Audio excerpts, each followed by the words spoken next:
Apabila Nabi Musa mengarahkan Bani Israel supaya masuk Baitul Maqdis, tapi mereka enggan masuk, maka ada dua lelaki yang berani dan bagi nasihat kepada kaum Bani Israel supaya mereka masuk.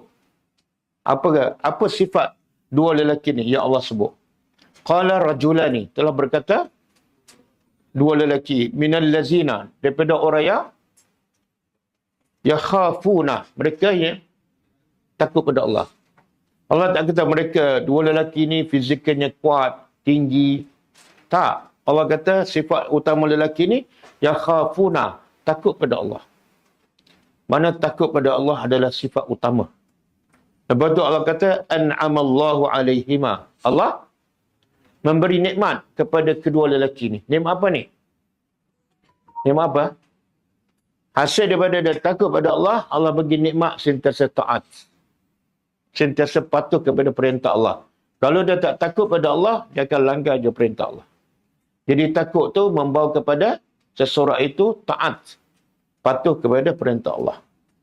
Apa kata lelaki ni pada Bani Israel? Udkhulu. Masuklah kamu semua alaihim kepada kumpulan yang ada dalam Baitul Maqdis. Al-bab, melalui pintu. Faiza dakhaltumuhu. Apabila kamu masuknya, fa'innakum, sesungguhnya kamu akan ghalibun. Kamu akan menang. Makna tak akan berlaku pun peperangan. Masuk je kamu menang. Itu pun Bani Israel takut. Kemudian kata dua lelaki ni, wa 'alallahi, dan hanya kepada Allah hendaklah kamu bertawakal. In kuntum mu'minin, sekiranya kamu orang yang beriman.